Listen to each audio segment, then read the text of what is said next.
Welcome back, everybody, to another episode of Paranormal the New Normal presents Paranormal Prime Time. And do we have an episode for you this week? That's for damn sure. But, Your episode's banging. true. But first things first, I haven't done a podcast since Tuesday, so haven't had a chance to say this live yet, but I gotta say it. R.I.P. to a fucking great man. Charlie Kirk did not deserve that fucking fate. 25 minutes away from my house. Jesus. Oh yeah, I didn't even think about that. But Yeah. but No, you man, it's crazy. He didn't deserve it. At all the controversial people, he was like the least controversial. I think that shit seems a little weird. I've it, watched a lot of video on it. They hit him in the neck, and like I've seen people say that he gets hit in the breastplate and it came out his neck. I'm calling BS on that. They were shooting from above. I've seen the video where it clearly seems like it goes in, the stuff comes out. But even if they were aiming for the head, 6-inch radius, 150-yard shot, 29-mile-an-hour gusts yesterday. That shit looks yeah. planned. That wasn't It, a left-wing extremist, I don't think.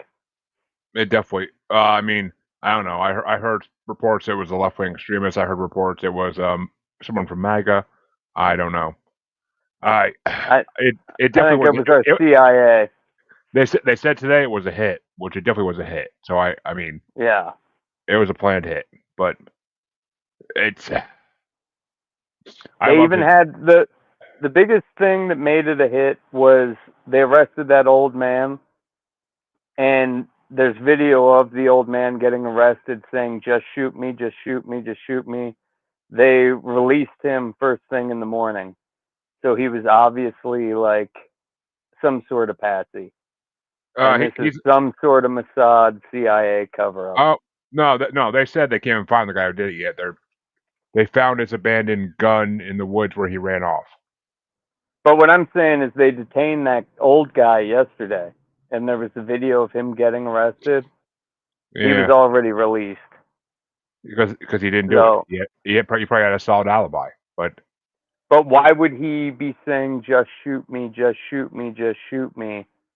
who knows? Like that's like some Lee Harvey Oswald, I'm the patsy type behavior. Yeah, I don't know. I mean, but We're this is talking supernatural. exactly. We're not spending an hour talking about that. Because I don't want to get canceled. But that's right, folks. We're talking the last two episodes of season 3 of Supernatural. Ooh, and what a season ending it was. But we'll let Malachi take on his episode first. Okay, so season 3, episode 15, time is on my side, and I was kind of mixed emotions about this episode, but I we're remember starting this off. episode. I remember this episode from the first time I watched Supernatural. Yeah, this definitely got like a Harry Potter type tie-in theme. I mean, history tie-in theme too. But we're starting off at a park, and just like a random jogger, all of a sudden he's abducted, and he's walking to the hospital, and he's holding his side, and they're like, "Let me see," and he says, "No, no, no," and the nurse is like, "Trust me, baby, I've seen everything. Don't be afraid." And then he lets go, and his insides essentially fall out. We don't see that, but then we cut to Sam and Dean, who are interviewing slash torturing a demon, and the demon's basically laughing at him, right? And they're trying to find out who owns Dean's contract, and the demon's like, "Fuck you! I'm not going to tell you. Whatever the hell you guys do to me, it's going to be worse for me if I tell you who the hell it is." So they don't find out who holds the contract, And then when they're exorcising the demon shoots out, and he's like, "Well, I'll see you in hell, Dean," because time is narrowing down. I don't remember. It's still like 2 weeks before Dean goes to hell, right? During my episode. I don't think it's that far out even. I think it's maybe a couple days. Okay, yeah. So it's like really close. They're just gathering demons and trying to get somebody to talk. So, See if I I'll see if I can. I'll see if I can figure out exactly if they say exactly how long it is. okay. So they exorcise the demon, and then I said Dean finds a case. I think Sam finds a case of this dude with a missing liver that's connected to somebody's fingerprint who's been dead since 1981. And little spoiler here, Sam knows that there's a similar case in their dad's journal, but he's telling Dean that it's zombies. So Dean's excited. You know, right before he dies, he gets to go and fight some zombies, which was really big at the time too, right? World at War, Nazi zombies, World War Z, Zombieland, all that shit came out at this time. So that was like a really cool. I know Jeremy watched the show later, but like when I was watching it live, it was like this really cool. Yeah, I wanna see him fight some zombies. So they go and check out the patient with the liver gone, and then they go talk to another patient. They're in Erie, Pennsylvania, and this guy's kidney's gone. And Sam, when they're talking to him, they're trying to find out all this paranormal shit, and this guy thinks like it's like a Russian mob hit or something. Somebody just stole his liver. And I mean, both cases, the guy like let him live and get away, you know. So they Yeah. think he's crazy, but they find out that the dude was sewn together with silk thread and then had maggots to eat the infection. And this just confirmed it to Sam that this is this fucking nut job from the 1800s, because that's how they used to treat infection and like operations back then. And it's the same person that their dad had wrote about in their journal. And this is when they find the journal entry from John, where it was a case involving Doc Benton, which is basically based off of Dr. Flamel, right? The Live Well, Forever guy. well, Flamel wasn't a doctor; he was a scientist.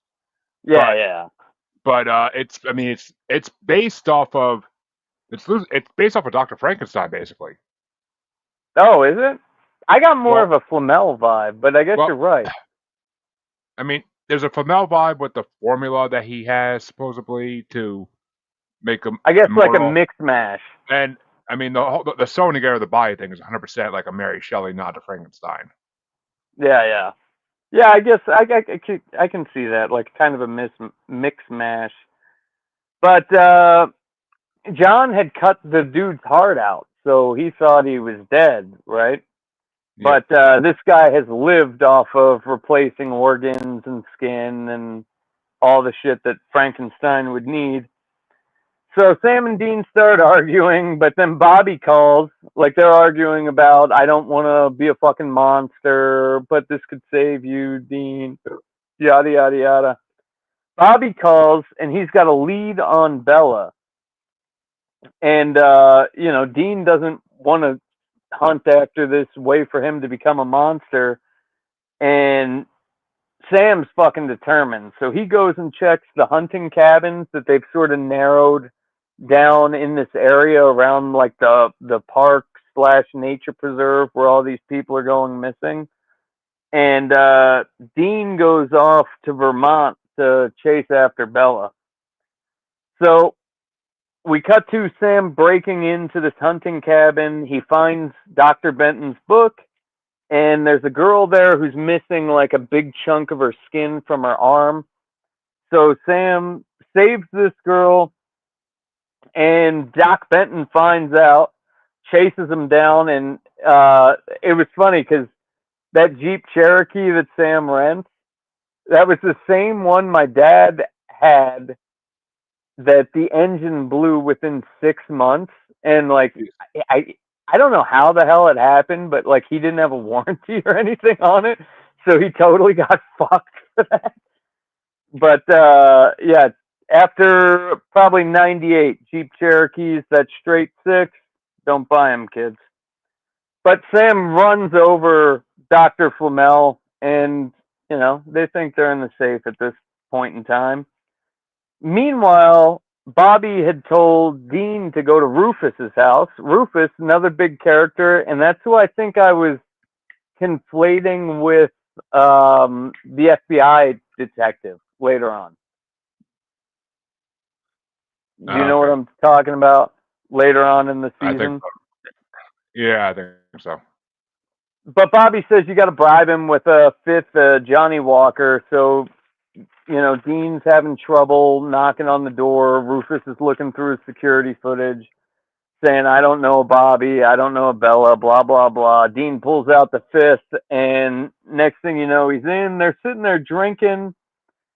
And, Rufus is like, I know what the fuck's up with you. I know everything, right? And Dean says, for somebody who's not in the game anymore, you sure do know a lot. But he finally ends up telling Dean where Bella is. And then he goes into how, or Dean's like, Bella's criminal history was erased. But Rufus says, well, in England, they document people by their ears because it gives as much information as the fingertips. And he has her whole criminal record, which I don't, is that like real? Is I that don't. how England? Yeah, I don't. That's a weird one, but I would assume everybody's ears are somewhat different. With all these, No. It's a myth. It's a myth. it's a myth because I Yeah. know that nowadays with the biometrics, like our eyeballs are all diverse. Like they're just as diverse as our Oh, fingertips. So I didn't know if actually, that was okay. real or not. Actually, no. This one actually says yes. England uses ear prints for people identification in criminal investigations. So do they just like ink their ear up and fucking place that shit on a? Don't know. That would be a fun video to watch. But anyway, so we cut to fucking Bella at her hotel, and Dean has her at gunpoint, and he starts going on, hey, I know what happened. You made a deal. Your parents' brake lines were cut, and you came into all this money. And we think like, hell yeah, Sam or Dean's vindicated for holding her up. This dumb asshole lady Maggie's being a cunt the whole time. But then we see a flashback from Bella's past where it's just her dad walking into her room and she's a little girl and closing the door. So we kind of get the assumption that maybe her dad was a very fucking bad piece of shit. Yep. And before Dean is about to shoot Bella, I mean, he's already said he was going to shoot her a couple times in this one after stealing the Colt. Like, he really wants to shoot her. But he sees something above the door, which we'll find out later. But he knows what it is, and he realizes that whole car accident shit happened about 10 years ago. So Bella is going through the same kind of deal that Dean is currently going through, and she's trying to avoid hellhounds as well. Um, so right after Dean leaves, Bella calls someone, and she says she knows where the brothers are because she had stolen the hotel receipt from Dean's pocket during that last interaction. So then we cut to Sam and Dean talking on the phone, and Sam says that he's got the journal from, not Flamel, Doc Benton, and it's not black magic, it's actual science, and that, like, they could help keep Dean alive forever. That idea might change later on in Jeremy's episode, but they don't know what's going to happen yet. So as soon as they hang up, we have a flash of Doc Benton chloroforming Sam. And then Sam wakes up and he's strapped to a table, and Benton's trying to scoop out his eye with like a melon baller, like the most 1800s spiky melon baller thing you've ever seen. I don't know how the fuck Sam's eye would work after he scraped that out. Just saying, Doc Benton. Yeah, I didn't quite understand how that would work either. Like, wouldn't you? You're gonna take an eye out, like you would want like a more. I mean, he's from the 1800s, so I guess like he only knows about certain things. I mean, maybe he doesn't keep up on modern medicine, but Well, I mean, but they knew there's like that vein shit that connects to the. I mean, that would have been a whole episode in itself. Him like attaching Sam's eyeball to this vein thing. But we didn't have to worry about that because right when Benton's got the little melon baller to Sam's eye, and Sam's eye's like taped up all hardcore, Dean just steps in and starts shooting him from fucking behind. So then Benton chases after Dean, where Dean stabs Benton in the heart, Dr. Benton, in the heart with a knife. And Dr. Benton gives you that, how could you look? And then that's when Dean shows the bottle of chloroform, which I don't know if that would make any, any bit of difference. But basically, he passes out, right? I guess he's got chloroform running through his body. I don't know what that would do to like you or me, but it would enter your bloodstream and you would pass out. Yeah. you'd probably die though, right? You just inhale chloroform and you pass out. But he is like immortal, so he passes out. And so now Benton wakes up strapped to that same table that Sam was at, and he starts begging him, like, hey, I can tell you how to do this. I can show you. I know your deal, Dean.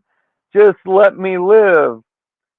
And then we cut to Sam and Dean burying Benton in a chained up refrigerator alive, which would suck, dude. I think I'd rather die than sit in absolute darkness in a refrigerator. Forever.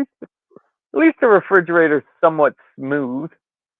You could get in a comfortable position, but yeah, forever. Or at least until they build a housing complex over it.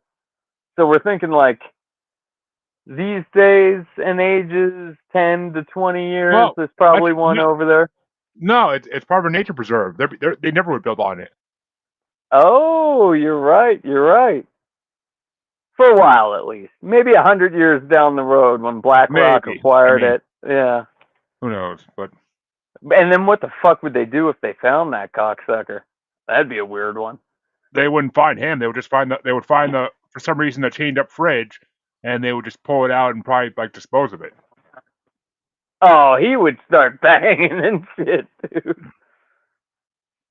Okay, so after they bury that dude alive, we switch to Bella walking into Sam and Dean's hotel room. And there's like, you know how when you'd sneak out of your house when you were kids and you put pillows under the blankets to make it look like it was you? But she shoots the pillows. Ring, ring, ring, ring. Well, okay. They're not. Hold on. They're not pillows. Oh, yeah, they're blow-up dolls. They're sex dolls. Jeremy had to get that one in there. Very cheesy sex dolls, I'll add, but sex dolls. Yeah, that'd be a fucking weird thing to be doing, dude. That'd be a low point in your life. Those are like the sex dolls from the 80s. It looked like the clown from the original Home Alone that's dancing in the shower. Yeah, that would be a low point in your life. But ring, ring, ring, ring. Dean, or she answers the phone. It's Dean. he knew that she had stole the receipt, and he knows that she had to deal with the demon too, and said she should have contacted them. They could have helped her, but instead, you kind of fucked us. And emotional, emotional, emotional. He knew about the devil's shoestring above the door. That's what gave it all away.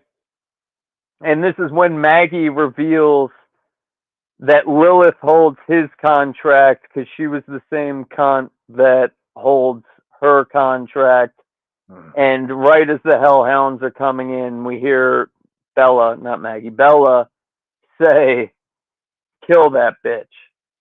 And that's the last time we see Maggie till The Walking Dead. Which Dean actually drops a Walking Dead reference in this episode. Did he?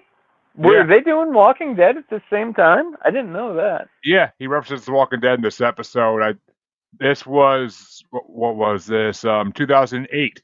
So yes, I believe it was the first season of Walking. What was the reference? Do you have it? It was like when they're talking about this, when they're talking about like it's zombies, and Dean was like, "Oh, what is this? The Walking Dead?" Oh, was that like no, she? The Walking Dead didn't come on for another 2 years, so he must have Yeah, been he must have been referencing the comic book. or like No, he must yeah, have been I referencing don't know. he must have been referencing the comic book. Wasn't there like a '50s movie like Night of the Walking Dead or some shit? Oh, actually, oh no, he might have just been using Walking Dead as like another term for zombies because it's been a term that's been around. Because I Yeah. mean, not Night of the Living Dead, but Okay. is like, I mean, Walking Dead, Living Dead, like it's not that hard to. Man, it must have just been like a Yeah, when name. I watched Walking Dead when it came, the first season came in Redbox, and I thought it was a movie. But I bought the season 3 like discs of, yeah, so that would have been later. But I don't know. I rated this one. I'm gonna give it a 3. Especially for like second to last episode. I wasn't super impressed. It Wasn't was a. horrible. I would give it a 3.8 just because Bella finally gets hers. Okay. I'm happy. And this is her final episode, so I'm happy to see her go. Because she was an annoying character who always fucked up everything up. So Maggie's kind of annoying too. I wouldn't have Maggie. oh, My wife's she's a fan, but she's badass as shit though. mm, She become okay. Well, wait a minute. Did you finish Walking Dead or did you just watch the first couple seasons? oh, I've finished Walking Dead, my friend. Okay, then I mean Maggie becomes pretty badass in later times. Is that believable? Yeah, in post Negan Walking Dead, she becomes badass. Have you seen the shit with her and Negan walking through New York? Like, I don't like the Maggie character. I didn't really like the Bella character. I think English people just piss me off. Well, Just fucking saying. That's a me thing. most of Walking Dead's British. I know. Yeah, fucking Morgan, Rick Grimes. Yeah. Did you ever see the Shane interview on Joe Rogan? No, I never. I watched Walking Dead. I still haven't finished it. I have a season or two to go still, but I got twice. I got sick of watching it, and then like I came back to it again, and I got sick of watching it again, and I just never went back to it. The crazy thing about Shane, like that interview was, he's in The Bear too, but that was his first big break. Oh yeah, and he, like, as they were recording, or like as he was getting picked, I think they had already recorded the episode. He lived in Venice Beach, and he got into a fist fight with some homeless dude on the street, and he knocked the homeless dude out, and he went into a coma. So he was sitting in a jail cell for like days, praying that this dude didn't die, because if Like Shane's character would have been gone quickly if this Yeah. dude died. But he woke up and like I don't know. I could just see it because like I was a homeless kid at Venice Beach at one time, and I could see this as one of them You, Hollywood bricks off. you can't protect her, Rick. Yeah, it No. was fun. Well, actually, the first thing you can see Shane in that's actually recognizable is he has a guest spot in the first two episodes of How I Met Your Mother. Huh. My wife watches that one. I don't know if I've even seen that though. Like that episode. She The doesn't first watch two that one as much. the first two episodes of the show, they have a party in their apartment, and like you can see him like walking through the party. Okay. Never would know who it was because that show started before Walking Dead. But like if you watch it after Walking Dead, you're like, oh shit, that's Shane. It was always weird to me because like I lived, I don't know, 35 to 45 minutes away from Hollywood. Like that's where I grew up. Yeah. And like where all the schools I went to, I never heard one person in any of my schools say that they wanted to be a movie star. But then, like, now that you listen to all the podcasts throughout the years, you have all these people from like bumfuck areas across the country who like Because it's came to always Hollywood to become a movie it's star. it's always the people in the no name towns in middle America that want to be movie stars because they want to get out of their boring life. Yeah, I always knew what a cesspool, and everybody growing up near Hollywood knew what a like fucking Exactly. cesspool that Yeah. shit is. It's just like broken dreams and heartache, dude. Yep.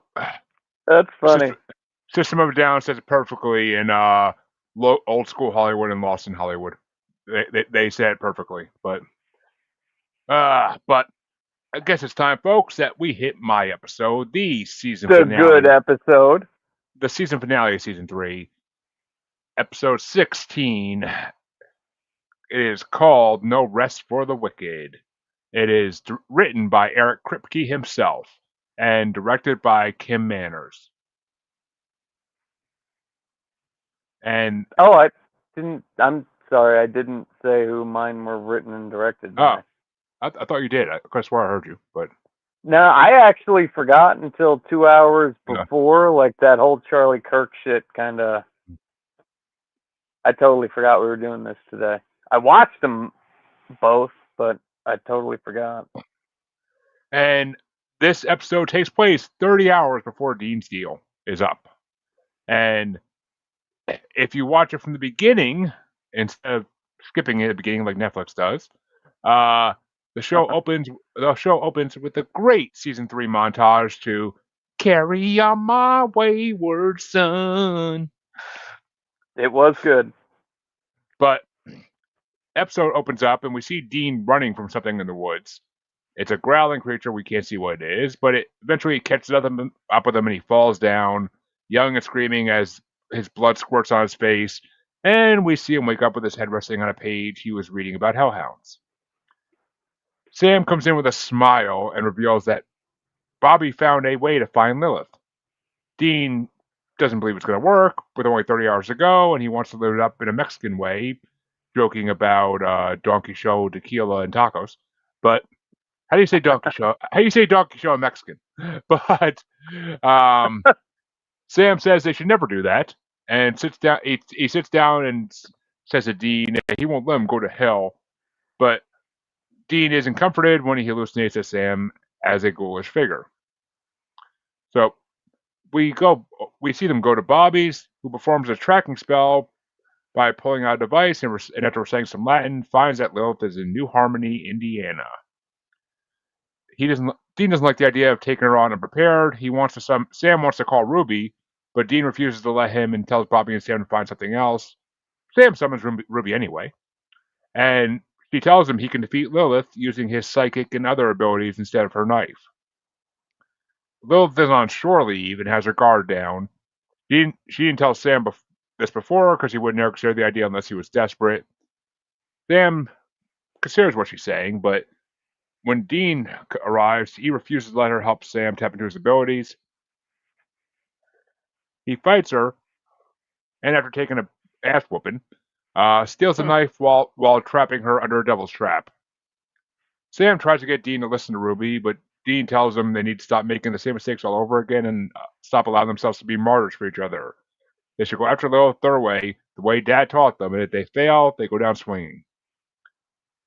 And Dean asks, "What the hell does a demon do for fun?"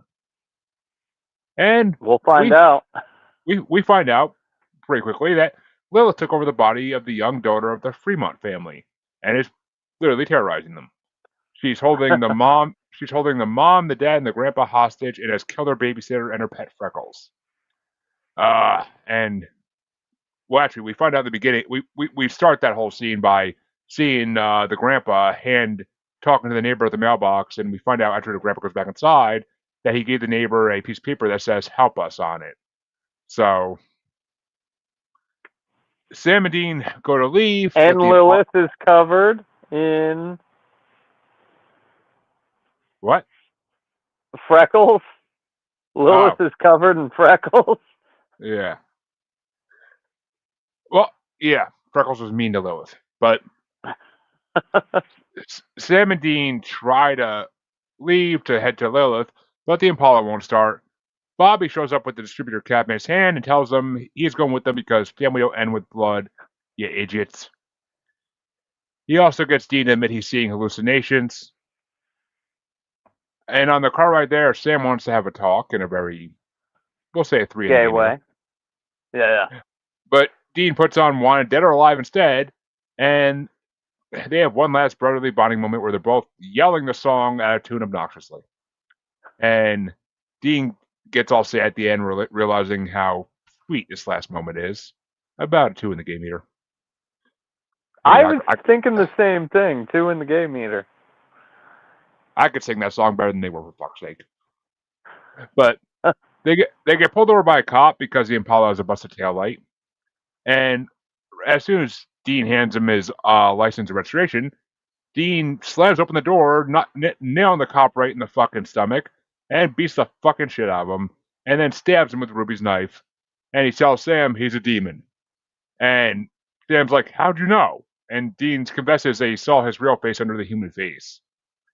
So we see them hiding in the cop car in the bushes, and Bobby says what Dean is seeing is normal for someone facing hell soon because he's beginning to cross the veil. And that's going to come in handy during their attack on Lilith. Sure enough, they arrive in the neighborhood, and Dean points out that the little girl is Lilith, and the neighborhood is loaded with demons. Like, literally everybody in every house is a fucking demon. Which, I mean, props to Lilith, because if you're going to have a safeguard, make everybody be demons around you. It's a good plan. Well, it was the mailman delivering mail at 9 o'clock at night that gave it away, right? But they take out a couple of demons as they run through the neighborhood with Ruby's wife, while we see Bobby blessing a well with a rosary. Ruby catches up to them, and Dean's disgusted by her real face, saying how ugly she really is. And they're surrounded by demons, and they run for the house just in time for Bobby to turn on the sprinklers, which spray out holy water. A fucking ingenious idea by Bobby. But which stops the demons at the edge of the lawn. So they go into the house, and Dean takes the father to safety, literally grabbing him, covering his mouth, and being like, "Shut the fuck up! Shut the fuck up!" Like, where is she? Where is she? And we saw in an earlier scene at a dinner table, which apparently I forgot to mention, we see Lilith get tired of the grandpa, and she snaps his neck with one twist of her hand, and the grandpa's dead now. So he heads the father to safety, and Ruby and Sam go after Lilith. Ruby goes in one room, while Sam finds the girl and her mother in the bedroom. The mom is begging Sam, "Kill her, do it, kill her," to kill a girl, but he hesitates over the idea at first. He gets all bitched out and wussy about it. But just before he tries to stab her finally, Dean grabs his hand and tells him that Lilith isn't in her anymore. And Dean sends the family off to safety in the basement while Sam tells Ruby he's ready to try it her way. She tells him it's too late, and Dean stops him, telling him he will let him go to hell. Sam asks what is he supposed to do, and Dean tells him to keep fighting, take care of my wheels, remember what Dad taught you, and remember what I taught you. We see the clock strike midnight, and Dean's waiting for his fate while tears are running from Sam's eyes. Dean hears the hellhounds Gay call him. meter? Gay Eh, meter? no, there's no gay meter if your brother's die. If you know your brother's about to die, that's not. You That's not. hold that shit in until he's dead. No. If I knew my brother was about to die in front of me, I'd probably be crying like a little bitch. But I'm giving it a gay meter of at least one. Dean starts hearing the hellhounds howls, and the three of them run to the office. Sam and Ruby barricade the doors with salt, and that herb that Bella Yeah, it had. wasn't salt. What Whatever. is No, it? It didn't even look like that devil's root shit or it was goofer dust. It was goofer dust. goofer dust. Yeah, that's right. That was Rufus that said that in my episode, right? No, goofer dust we learned about in an episode earlier in the season. Okay. It wasn't for hellhounds then, but whatever. It works. Yeah. Now I kind of remember. Ruby demands that Sam give her the knife, and that's when Dean realizes that's not Ruby anymore. She pins Sam against the wall, and Dean against the desk, and her white eyes show she was really Lilith. Sam asks where Ruby is, and Lilith says she sent her far away, but she likes being in this hot body. She goes over to Sam and kisses him, kind of a hot moment, while he tries to give himself up for Dean. Lilith won't agree since Sam can't offer anything she wants. Dean asks her for plans to drag him to hell, kill Sam, and become Queen Bitch, but she won't answer to Puppy Chow, she says, and she opens the door saying, "Get him, boy!" And she lets the hut in. We see Dean be dragged from the table and mauled to death in a very graphic scene for this show. Like, they usually don't show that much. That was pretty good. That was some good graphics. Yeah, blood everywhere. Like, that was a good one. And Sam is still held up against the wall, screaming at Lilith to stop it. After Dean dies, Lilith sends her white light of doom in Sam's direction, ready to kill him next. We see the white light disappear, and Lilith gets very scared because Sam is crouched down in the corner, unharmed. And her eyes turned back to normal. Yep. I thought she had changed. It's been a minute since I watched it. I thought, like, the demon disappeared or some shit. And Sam realizes at that point that Lilith no longer has any power over him. She never did, apparently. But he grabs the knife and goes to stab her, but she exits Ruby's body in a cloud of black smoke at that point through the vent in the ceiling. And Sam looks down to see the bodies of Ruby and Dean and begins crying like a little bitch. I'll give you a gay meter 1 on that one. He kneels down and holds Dean's head in his hand, crying inconsolably over his dead brother. We got a gay meter of 4. In the final scene, we see the camera come up through Dean's eyes to show dark clouds, lightning, cable strung everywhere, and in the middle of it, we see Dean hanging from chains with meat hooks piercing through his shoulders and side. He is tethered by multiple black chains, and at the end of each chain is a large hook stuck in his body, spinning him up in the air. A very Hellraiser version of hell, I will say. But I thought it was really good because it kind of looks like the way, like, a brain synapse looks. Exactly. Like, I thought that was great. I thought it was a very Hellraiser version of hell with the meat hooks and everything. I've never seen Hellraiser. Chancey would be disappointed in you. How's he doing? When I couldn't tell you, but the episode ends with Dean bloodied as hell, looking around, panicking, and yelling for Sam to help him before the scene fades to black, and that's the way they end the season. Supernatural doesn't fuck around with cliffhangers. They really give you good ones. But that was a good one. Hey, before we get into rating and shit, because, like, I know Sam was dating that Ruby, and then, like, let's just say in a later season there was a new Ruby that Sam ended up marrying. Do you think Lilith saying that she sent Ruby far, far away had lined up anywhere near their, like, breakup into the new Ruby? That would be hilarious. I mean, I have a feeling she was just referencing hell, but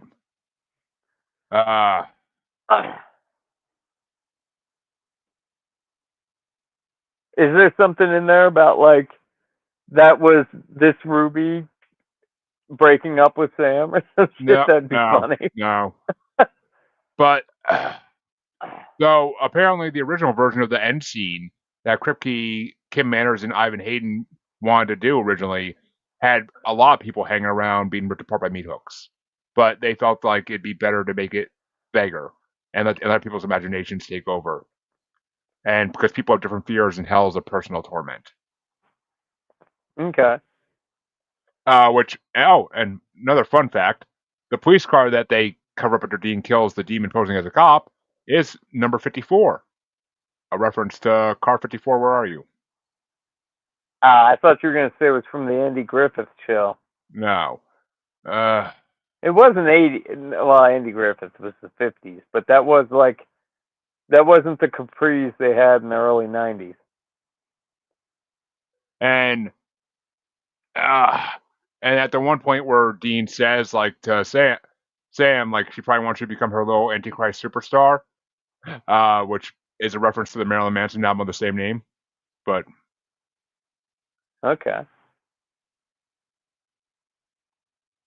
and this and this is the last episode to be shot in film HD before they transition to digital HD for the rest of the series. Oh shit! I didn't even think about that. What the hell is film HD? Is that where they like record it on film and then transfer it to HD? Like, how the hell does that work? Good question for the Googling. Yeah, that's a fucking weird one. Was that shot on like 70 millimeter or what? We do have to keep track of like which one we think. All right, here you go. Film HD is a high definition content captured using traditional celluloid film, which has a distinct texture, rich color palette, and a different highlight roll off. While digital HD uses electronic sensors and digital files to provide technical superiority in resolution, low light performance, and ease of storage and editing. So basically, it gets saved. It was the last season to get saved on an actual reel of film versus a computer. So if they like really EVP proof that shit and build some sort of tomb pyramid type shit out of granite, the first 3 seasons of Supernatural will be safe, people. Yep. Fight for that. Hashtag save Supernatural. They probably have all this shit on fucking hard drive saved somewhere, but who you kidding? But hard drives will be gone, and then the fucking people 30,000 years from now will have to build like Windows to be able to access our hard drives. Fuck that. Do the film, you can flash a flashlight through it and project it on the wall. Well, folks. Rating. Rating. What do you I have to give this episode a 4.9. It's one of the best episodes of the show, in my opinion. I'm right up there. I loved Lilith fucking with the family. Like, that was awesome. It's our first real big death in the show, and it's our first real, like, it's the first time that one of the brothers die. Yeah, it was an awesome episode. 4.9. It's the first time one of the brothers die, and it's not brought back in the same episode. I'll put it that way. And that might never happen again. I will tell you that if we do an episode next week, I think my episode is going to be pretty dope. Unless this was the end of the show. No, why would it be? Oh, come on, dude! You're giving them the. Everybody knows leave the cliffhanger. Everybody knows Supernatural didn't fucking end 3 seasons. Everybody knows that in this world, dude. Come the fuck on. All 68 people watching the show right now know that, for God's sake. But I will say, next week, Scott's episode has a very, very, very big moment in the show. So, yeah, I'll leave it at that. But shit's getting good. Which I didn't think actually was that episode, but I just realized it is when I looked at something. But we will see you next week, folks, to begin season 4. Woohoo! And rest in peace, Charlie Kirk. Rest in peace, Charlie. Your reels will live on being watched by me every day for the rest of my life because they are hilarious. So have a good one, bud. Master debaters out there, you guys have a good night. Have a good night, everybody.